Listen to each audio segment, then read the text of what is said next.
भारत के संविधान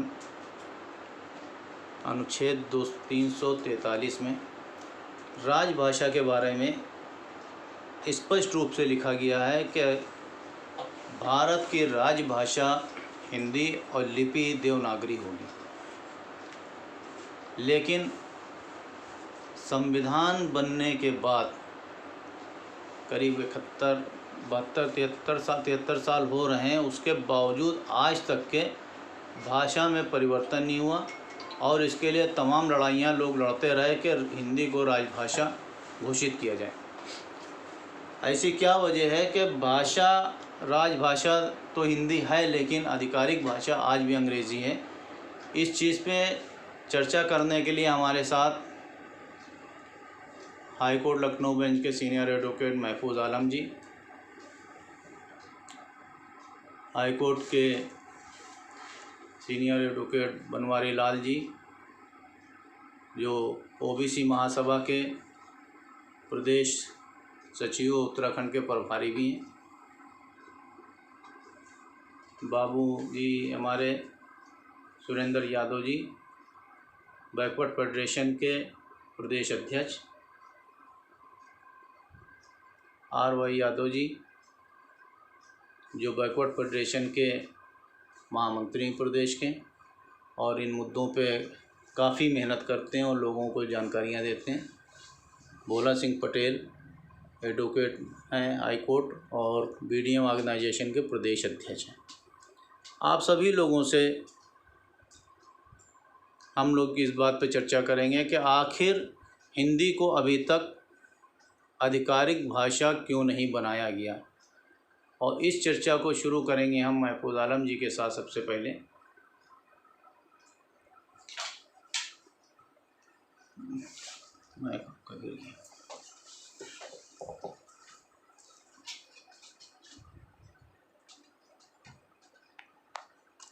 महफूज आलम जी, हिंदी राजभाषा होने के बावजूद आज तक के राजभाषा का दर्जा नहीं प्राप्त कर पाई, इसकी वजह क्या है?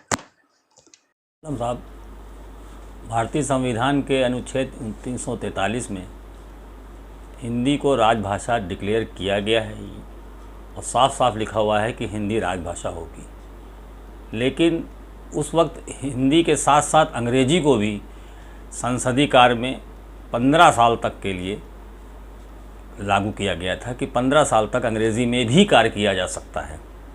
और 15 साल के बाद एक एक्ट पारित हुआ और उस एक्ट के बाद कहा गया कि ज़्यादातर कार्य जो है हिंदी में किया जाए।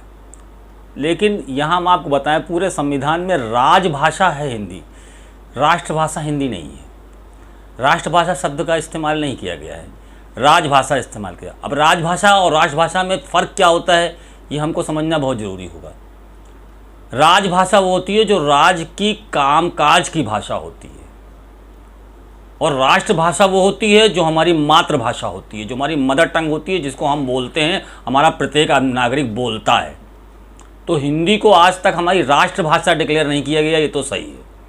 राजभाषा डिक्लेयर किया गया, लेकिन उसके साथ साथ अगर आर्टिकल 343 से लेकर 351 तक इस संबंध में है, आर्टिकल 343 से लेकर 351 तक आप देखते हैं तो आर्टिकल 348 मिलता है आपको।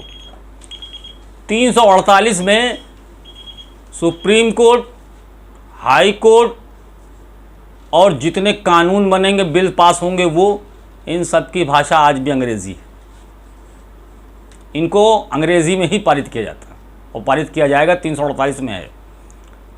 और हाई कोर्ट के बारे में भी लिखा हुआ है, जो डिफरेंट हाई कोर्ट हैं, कि language of the high court shall be in English, यानी जो भाषा होगी हाई कोर्ट की वो इंग्लिश रहेगी, और अगर हाई कोर्ट चाहे तो वहाँ की प्रादेशिक भाषा भी डिक्लेयर कर सकता है। लेकिन आज तक सुप्रीम कोर्ट और हाई कोर्ट की भाषा हिंदी नहीं है, ये हम एक अधिवक्ता होने के नाते जानते हैं। सारे जजमेंट्स, सारे फैसले, चाहे सुप्रीम कोर्ट के हों, चाहे भारत के किसी भी उच्च न्यायालय के हों, सब अंग्रेज़ी में ही पारित होते हैं। अब हिंदी राजभाषा सिर्फ संविधान के अंदर आर्टिकल 343 में लिखी हुई रह गई, हम उसको अंगीकृत नहीं कर पाए। संविधान तो अंगीकृत किया, लेकिन संविधान का 343 अभी पूरी तरह हम अंगीकृत नहीं कर पाए हैं। उसमें ही शर्तें थी कि 15 साल तक के अभी इंग्लिश चालू रखी जाएगी, और 15 साल के बजाय आज 70-72 साल हो गए, अभी तक लागू है। तो हमको ये देखना होगा कि हम हिंदी को राजभाषा के साथ साथ राष्ट्रभाषा भी बनाएं, और राष्ट्रभाषा बना के इसको आप अंगीकृत करें पूरी तरीके से, तभी हमारे देश में जो है हिंदी का प्रसार। संविधान में हिंदी को राजभाषा का दर्जा दिया गया है आर्टिकल 343 में। जो हिंदी को राजभाषा का दर्जा देने के बावजूद आधिकारिक भाषा हिंदी नहीं है, इसका प्रभाव सबसे ज़्यादा किस पे पड़ा है? संविधान की धारा 343 में 15 सालों के लिए राजभाषा हिंदी को अधिकृत किया गया था। 25 जनवरी 1965 को उसकी तारीख समाप्त हो गई, लेकिन उसके बावजूद संसद ने उसको ख़त्म करने के बजाय वैसे जारी रखा, क्योंकि उसके साथ साथ संसद के जो भी कानून एक्ट बनते हैं वो अंग्रेजी में बनते हैं। इससे सबसे ज़्यादा हमारी ग्रामीण जनता, किसान प्रभावित होता है, क्योंकि बहुतायत में अंग्रेजी के जानकार ना होने के वजह से वो उनकी सुख सुविधाओं से वंचित भी होते हैं। जहाँ तक न्यायालय की भाषा का सवाल है, न्यायालय की भाषा इंग्लिश में है। आपने बनवारी लाल जी की और महफूज आलम जी की बात सुनी। हिंदी का जो सबसे बड़ा असर पड़ रहा है, हिंदी आधिकारिक भाषा न होना, जो सबसे बड़ा असर पड़ रहा, कौन लोग इसमें पीछे जा रहे हैं कि हिंदी अगर आधिकारिक भाषा हो जाए तो उन लोगों को फ़ायदा किन लोगों को मिल सकता, और ना होने की वजह से किन को नुकसान हो रहा है। कि बहुत छोटी सी बात है कि हिंदी बोलना जो एक राजभाषा जब होती है, राष्ट्रभाषा का जो बताया कि हिंदी अगर जैसे हम लोग आम भाषा में बोलते हैं, अगर इसी भाषा में जो आधिकारिक काम होने लगे तो क्या सबको फ़ायदा नहीं मिलेगा इस चीज़ का? आखिर किसको नुकसान हो रहा है इससे? बहुत मुख्तसर में मैं बात करना चाहता हूँ कि जब तक हिंदी को राष्ट्रभाषा का दर्जा नहीं दिया जाएगा, नहीं मिलेगा, तब तक इस देश के अंदर, ख़ास तौर से उत्तर प्रदेश की बात हम करेंगे, कि जो बैकवर्ड क्लास है, जो शेड्यूल्ड कास्ट है और जो गरीब व्यक्ति हैं, वो अपनी पूरे तौर से अपनी बात को रख नहीं सकता है, रख नहीं पाएगा देश के सामने। जहाँ तक इस समय शिक्षा की बात है, मौजूदा समय में पूरे तौर से शिक्षा ध्वस्त हो रही है। और अगर देहात, हमारा देश जो है गांव में बसता है, और देहात की तरफ आप देखें तो सारे कॉलेजेस, सारे स्कूल बंद पड़े हुए हैं। इसका असर देश के बहुसंख्यक समाज के ऊपर जा रहा है, और जब तक बहुसंख्यक समाज शिक्षित नहीं होगा, जब तक वो हिंदी राष्ट्रभाषा का दर्जा नहीं प्राप्त होगा उसे, तब तक ये बहुसंख्यक समाज जो है वो अपने अधिकारों से वंचित रहेगा, अपनी बात नहीं रख पाएगा, और देश और दुनिया की प्रगति में आगे नहीं बढ़ पाएगा। यही मेरा निश्चित मत है। डॉक्टर अम्बेडकर ने कहा था, शिक्षित होइए और संगठित होइए। तो जब तक हम शिक्षित नहीं होंगे, और शिक्षा जब तक हमारे देश की हिंदी राष्ट्रभाषा नहीं होगी, तब तक हम पूरे तौर से शिक्षित नहीं हो पाएंगे, और इसका असर देश के बहुसंख्यक समाज के ऊपर जा रहा है, वही नुकसान में जा रहा है। और भाई जी, भारतीय संविधान में जो बिल्कुल क्लियर जो बात करी गई है कि राजभाषा हिंदी होगी, और इसके आर्टिकल 348 में ये बताया गया कि उच्चतम न्यायालय और उच्च न्यायालय की भाषा अंग्रेज़ी होगी। दूसरी चीज़ जो है, अधिकृत पाठ अंग्रेज़ी भाषा में होंगे, संसदीय भाषा अंग्रेज़ी होगी। 15 साल के लिए करीब आज भी चली आ रही है संसदीय भाषा, और जो कानून बन रहे हैं वो भी अंग्रेज़ी में बन रहे हैं। जो सबसे अहम चीज़ है कि कानून जो बन रहे हैं अंग्रेज़ी में बन रहे हैं। आप अच्छी तरह से ये जानते हैं कि संसद में बैठे, लोकसभा और राज्यसभा में बैठे लोग 50% से ज़्यादा उस अंग्रेज़ी पे महारत हासिल नहीं है उनको, लेकिन अंग्रेज़ी में कानून बन रहे हैं। तो ये बताइए कि जब वो उनको अंग्रेज़ी के बारे में मालूम नहीं है, अंग्रेज़ी जानते नहीं हो, अंग्रेज़ी में कानून एक बनता है, कानून अंग्रेज़ी में छप जाता है, उनको क्या पता चलता होगा क्या कानून बना। इसका असर उन नेताओं पे क्या पड़ता होगा? देखिए असलम साहब, आपने बड़ा अच्छा सवाल उठाया है कि ये अंग्रेजी भाषा को 15 साल के बाद भी इसको चलाने का जो मूल कारण है, इसमें जो समाज का ऊपरी तबका है, एलाइट क्लास है, जो सब चीज़ों को नियंत्रित रखता है, सम्मान, संपत्ति, उत्पादन के साधनों पर जिसका नियंत्रण है, जो डिसीजन मेकिंग में जिसका हाथ है, वो मोनोपोलाइज करके इसको रखना चाहता है। क्योंकि देश में बहुत से लोग अशिक्षित हैं, बहुत से लोग अंग्रेजी नहीं पढ़े हैं, तो उनकी तादाद बहुत ज़्यादा है, अंग्रेजी पढ़े लिखों की संख्या बहुत कम है, लेकिन वो उनका मोनोपोली रहे, उनका अधिकार रहे, वही जैसा चाहे उसको घुमाते रहें। इस दृष्टि से इस भाषा को जो है अपनाए हुए हैं। और खाली यही भाषा नहीं है, आप देख लीजिए समाज में, अभी हिंदुओं में देख लीजिए, उनके यहाँ जो भी पूजा पाठ होता है तो भले संस्कृत नहीं आती, गलत संस्कृत बोल करके ही उसका पुरोहित जो है संस्कृत में ही सब बातें कहता है, इसलिए कि जो बातें वो कहता है अगर उस अंडरस्टैंडेबल लैंग्वेज में अगर हिंदी में वो बात करे तो उसकी तमाम कमियां पकड़ लेंगे, लेकिन वो गला सला संस्कृत में बोलता है।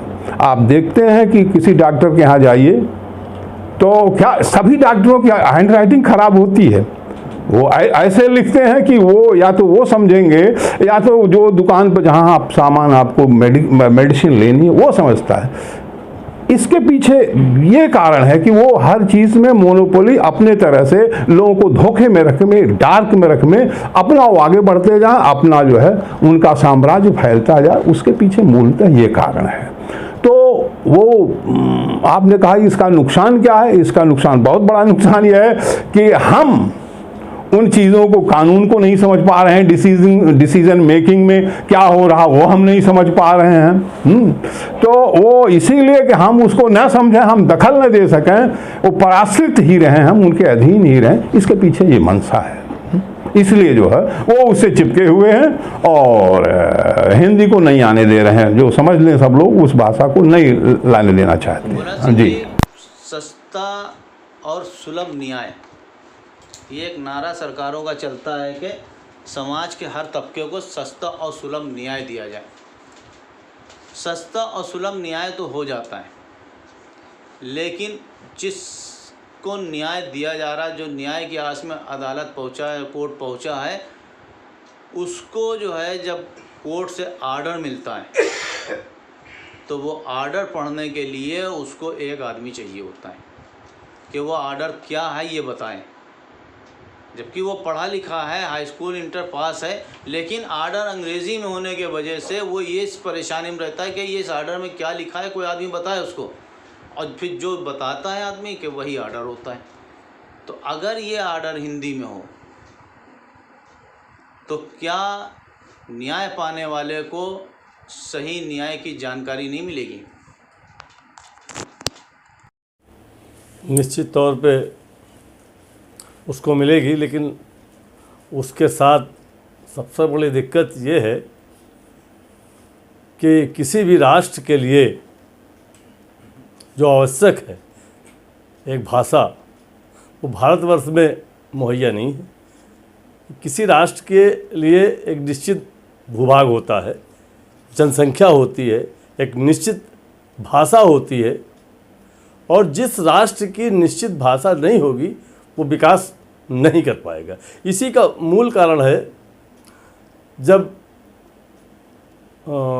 26 जनवरी 1952 को भारतीय संविधान का गठन हुआ, उस समय यह आवश्यकता समझी गई कि देश की एक समृद्ध भाषा होनी चाहिए और उसके लिए तत्कालीन लोगों ने हिंदी को राष्ट्रभाषा बनाने की तरफ ध्यान दिया। लेकिन तत्कालीन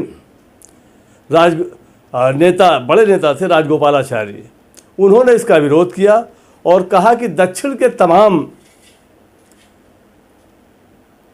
प्रदेश जो हैं उनमें हिंदी लोग नहीं जानते हैं, इसलिए इसको थोपना कहा जाएगा। उनके विरोध के चलते हिंदी को राष्ट्रभाषा का दर्जा उस समय से लेकर के आज तक नहीं मिला। उसका कारण क्या हुआ? उससे हमारा देश ही नहीं पिछड़ा, बल्कि देश में रहने वाले तमाम बहुसंख्यक लोग पिछड़ गए हैं। उसमें यह भी नहीं कहा जा सकता कि ये बैकवर्ड लोग हैं या फॉरवर्ड लोग हैं या फला लोग हैं। देश में दो ही तरह के लोग होते हैं, या तो गरीब होते हैं या तो अमीर होते हैं। तो जो गरीब लोग हैं, जो बैकवर्ड हैं, जो शेड्यूल कास्ट से आते हैं या किसी भी जाति के हों, गरीब लोग हों, आर्थिक रूप से पिछड़े हुए लोग हैं, वो अपने बच्चों को अच्छी शिक्षा अंग्रेजी विद्यालयों में नहीं दिला पाते हैं, जिसके कारण से बहुसंख्यक समाज पिछड़ा हुआ है। आप देख सकते हैं कि चाहे जिस देश की भाषा हो, आप रूस को ले लीजिए, वहाँ रूसी भाषा चलती है। चाइना में मंदारिन भाषा है, वो सबसे ज़्यादा होती है। तो जिस देश की अपनी समृद्ध एक भाषा नहीं होगी, उस देश का विकास संभव नहीं है। हमारे देश में राष्ट्रभाषा तो कहा गया, लेकिन राष्ट्रभाषा को न पूरा करके राज्य भाषा को कहा गया। चूँकि भारतवर्ष एक गणतांत्रिक देश है, तमाम छोटे छोटे राज्यों को मिला करके बनाया गया है। लेकिन यदि कहा जाए तो सबसे ज़्यादा भारतवर्ष में हिंदी बोलने वालों की संख्या है। मैं ये समझता हूँ कि वो 15 साल के बजाय 73 साल बीत चुके हैं। अब कड़ाई से हिंदी को राष्ट्रभाषा का दर्जा दिया जाना चाहिए, जिसमें हमारे देश का विकास संभव हो। भारत राज्यों का संघ है। इसी तरह से अगर देखे जाए तो संघ में United state of America, United state of Russia हो गई। अमेरिका भी तमाम राज्यों को जोड़ के बना, ऐसी रशिया भी तमाम राज्यों को जोड़कर बना। रशिया ने रशियन भाषा अपनाई पूरे देश में और अमेरिका ने अंग्रेज़ी भाषा। तो भारत में ऐसी आखिर क्या वजह है कि यहाँ आज आज़ादी के 73-74 साल संविधान लागू होने के बाद भी आज तक के हिंदी को वो दर्जा प्राप्त नहीं हो सका जो दर्जा उसको मिलना चाहिए था? देखिए, अभी इससे पूर्व भी मैंने कहा कि भारतीय संविधान में हमारे देश की राजभाषा हिंदी है, ये सही है। लेकिन इसके साथ तुरंत परंतु लगा कि अगले 15 साल तक ये हिंदी इसके साथ साथ अंग्रेज़ी भी चालू रहेगी। यहीं से गलती शुरू होती है। फिर 15 साल के बाद 1965 में ये हुआ कि साहब अभी आगे भी चालू रहेगी अंग्रेज़ी। इसके बाद आज 73 साल के बाद उच्च न्यायालय, उच्चतम न्यायालय, संसद की कार्रवाई में जितने भी बिल और एक्ट्स कानून पारित हो रहे हैं वो आज भी हम अंग्रेज़ी में पारित कर रहे हैं।